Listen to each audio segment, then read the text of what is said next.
Yeah. So, could you give a little bit of background on that? Like, what do you know about that? So, Homegrown Live was started by Tom Stewart 10 years ago, 11 years ago now. And there's been a few festivals that have used the same format in Kingston, going back to Matt Woodward used to organize the Live Music Lovers Weekend in the 90s, which was pretty big for 3 or 4 years. So Tom took over this idea, this format of, you pay $5-10 for a wristband that gets you into all the venues.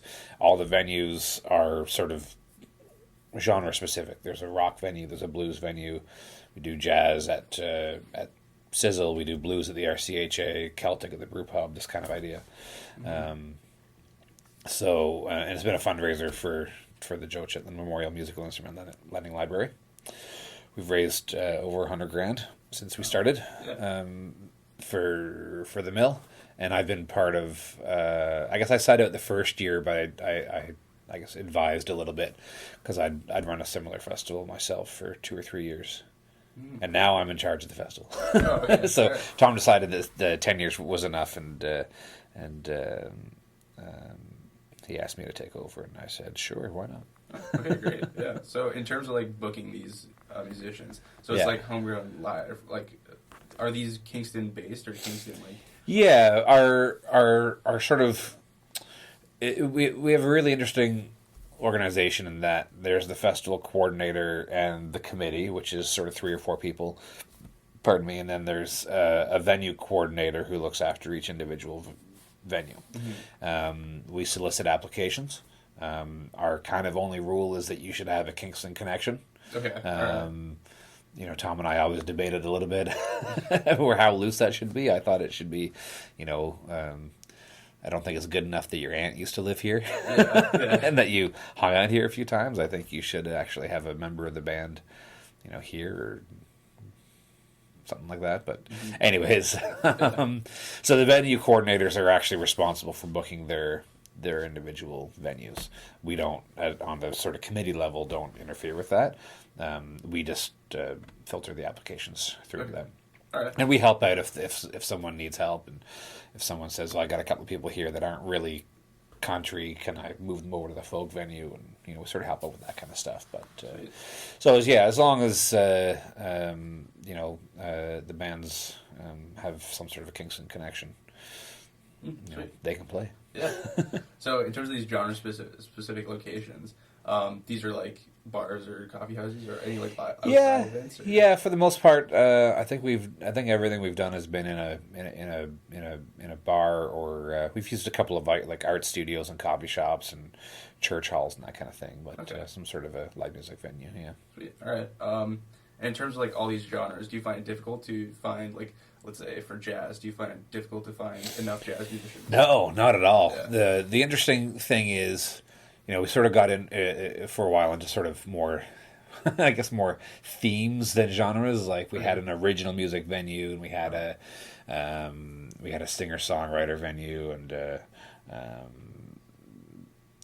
that kind of thing. But honestly, like the bread and butter of Homegrown is jazz, Celtic, blues, folk, and country. Okay, all right. Which is interesting because there's far more. I think there's probably far more rock bands in Kingston than there is any other type of music. Yeah. And not coincidentally, we have 3 rock radio stations. Sure. Of the commercial stations, at least. But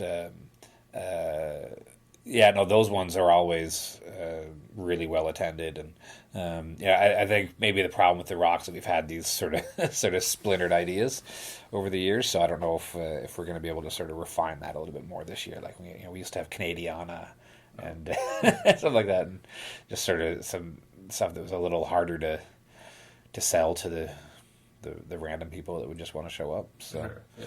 but the people go to the Celtic venue and they stay there all day. Really? And there will be 10 hours of Celtic bands, no problem. Wow. Jazz, it's always like, I guess there's not a lot of opportunities for jazz musicians in Kingston. There's no real jazz venue. True. The jazz festival kind of fell apart a few years ago and is part of Skeleton Park now. So I think when you're a jazz musician and you want a gig and you don't mind playing half an hour for free, then it's a pretty good opportunity for people to play. So yeah, no, those ones, no problem at all. Yeah. So you said like play 30 minutes for free. All these musicians, are they volunteers? Yeah. Okay. So we book on average about 90 acts every year, from solo to like small ensembles. Yeah. So I think we had a guess that there's probably 400 musicians on average playing every Homegrown, and they all do it for free. We make sure that they get a drink from the bar or whatever. But it's really amazing to see every year the enthusiasm. And it's a lot of people that I only ever see at Homegrown. Oh, okay. Yeah. They don't play around very much, or they might only be like they might only play open mics. They don't actually book their own gigs. So, think like once a year they kind of treat themselves or whatever, and they bring their kids and their parents and whatever out. So it's kind of neat to see actually the people that only really play for that. Yeah. And some of the professional people that are, full-time or nearly full-time musicians, a lot of them, because of the cause, because of the library, because of Joe, are usually happy to play for half an hour in an afternoon or whatever. Yeah. Do you have a lot of repeat performers every year? Or? Yeah. There's definitely, like I booked the folk venue for 9 years, and there was definitely. I'd just sort of be waiting for the applications from a few people. Like, yeah, okay, you're in, no problem. Yeah. So, like, do you in terms of the musicians coming in? Do you think maybe like older musicians or newer musicians? Do you think they're more? No, it's all over for sure. It's all Yeah, like I can speak most eloquently about the folk venue because that was my thing.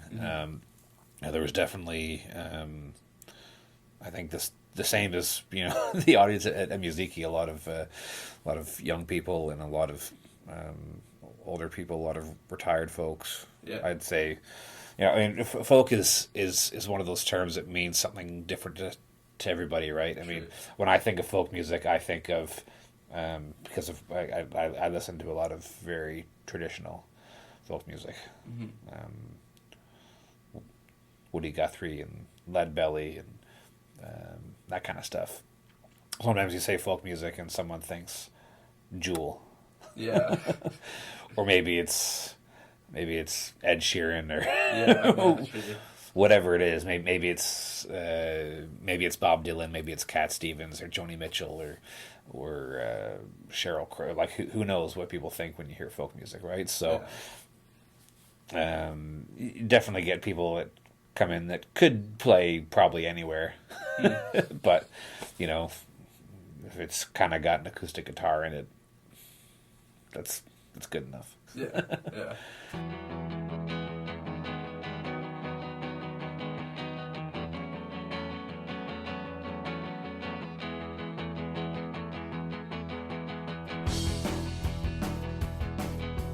I'm now just going to transition a bit towards Homegrown Festival, right, which you co-founded, because I realized that it's mostly smaller acts, or mostly just people who want to come out and play and volunteer to play. Am I right in saying that? Yeah.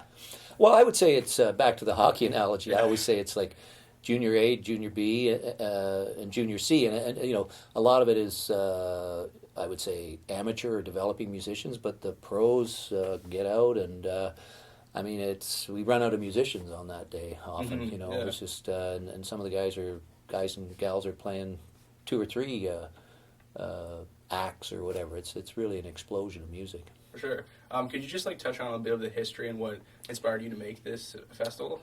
Yeah, it was originally conceived as a fundraiser for the mill. It was the librarian at the time, Roger Eccleston. The mill was just getting on its feet. They had no real sources of funds, and we were trying to figure out, well, what could we do as a fundraiser for the mill? And so there'd been some there was years ago, Matt Woodward ran for a couple of years, Music Lovers Weekend. He ran it on a weekend, and it was the same kind of formula. Music in different clubs, and that kind of thing. So we went to Matt and talked to him about it and asked him if we could borrow his concept, and also, more importantly, wanted to get his advice. And it was kind of a bit of a naysay from a number of people that said, yeah, that was a different time. The music scene was a lot stronger. It's not the same anymore. I don't think it will work. We heard a little bit of that, but we went ahead anyway, and we did 10 years, and it just exploded. The interest was there, and the enthusiasm was there, and as you probably already know, we get something like 300 or 400 musicians volunteering their time every year, and I think part of that is people just love playing music, but I think it's a natural. I mean, we're always asking musicians to play for nothing, and it seems like they're always doing the next charity or the next charity. This is a little different because it covers all levels of playing. So, and it's married to a concept, the mill, which is a concept of, again, encouraging music education. So it's sort of like you're feeding the machine that created you. Again, it's just it's a very symbiotic kind of relationship. A lot of people appreciate the mill, and they're happy to come out and celebrate and raise some money for the mill and just have a good time. For sure. And just like about Joe's Mill, did you know Joe Chitlin personally? I did know him personally, yes. Yes. So do you think that, I mean, obviously it's such a great initiative, like the lending library itself, and I'm sure it would have been something that any musician would want to leave behind. But just like from your relationship with Joe, how do you think he would see Homegrown and Joe's Mill and like what it's done so far? He would be over the moon. Yeah. Yeah. I find myself getting a little emotional, but he would be just so excited about it. It was often said about Joe that when people die young, you kind of think, we kind of tend to make saints out of them sometimes. But it was true of Joe in so many ways. He was really open with inviting other people to play music. He played in different bands. He encouraged, I was a developing musician, and, he encouraged me. And he really thought of as a privilege to play music, and he really thought that, why isn't everybody doing this, and how can I help everybody doing this? So, the mill and Homegrown would just be, he'd be all over it. Sure. Yeah, he'd be really happy about it. Sure. Yeah. And just in terms, I also spoke to Chris about this, but because I'm trying to identify ways in which the Kingston community kind of cultivates this scene and the musician community. And he of course, I don't know, this might be a little biased, but he was like Homegrown because he saw the decline in live music, in venues, in performances, just in opportunities mostly, I think. But he saw a steady increase, and he thinks like from then, an even like higher increase in more opportunities and more venues for live musicians after the conception of Homegrown. Yeah, I think you can certainly attribute Homegrown to some of that. I think partly you remember that we also partner with the Downtown Business Association, who's trying to develop the downtown as a vibrant entertainment restaurant district. So they got on board pretty quick. We're in the shoulder season, so I also think we are introducing the idea to venues that, hey, jeepers, I get a band in, all of a sudden my sales are up. I wonder if I could do this again. Yeah. And so we're kind of training, if you will. We're training audience. We're training venues. People get a pretty darn good cheap cover charge, $10. You can go out to all these clubs. So we're training people to pay a cover charge. We're training venues to say, hey, yeah, you can put on music and bring bands in. Now they're getting the bands for free, but it's a transition. They don't quite get it for free. We try to get them to cough up some dollars or support or something, yeah. you know. But at least they get to meet these bands, and we know for a fact that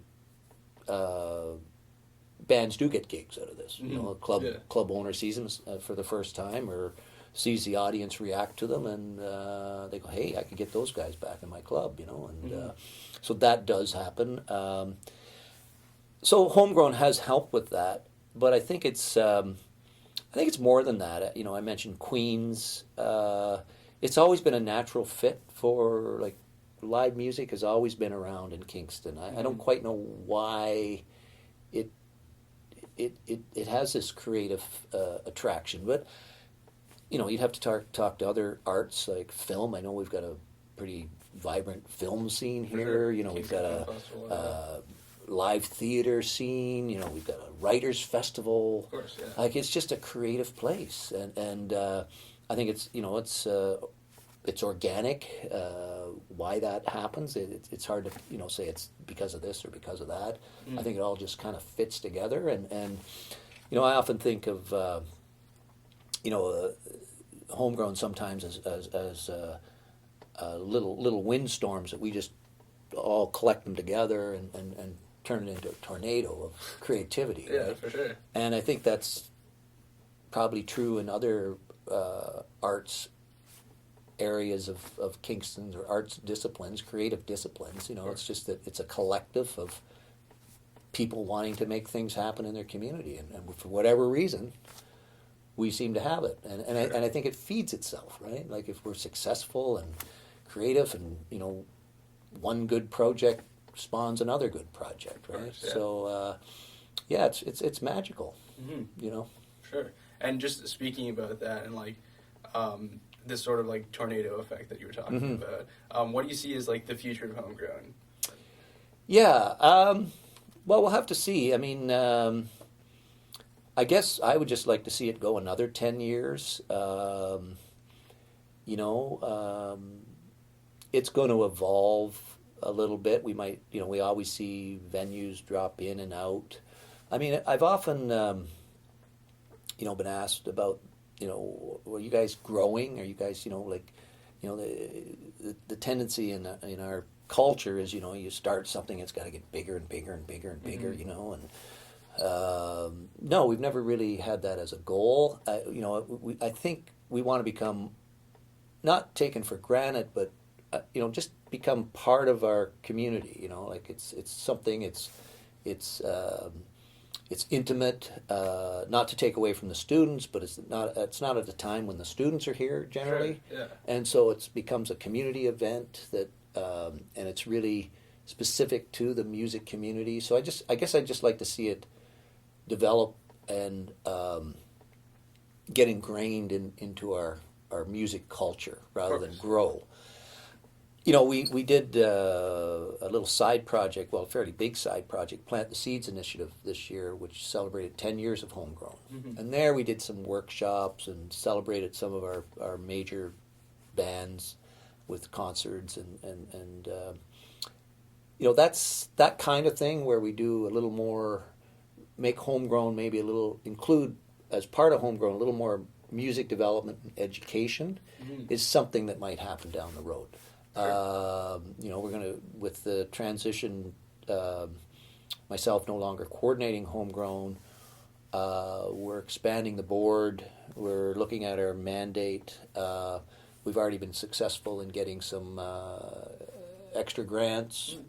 So we might see Homegrown sort of branch out a little bit.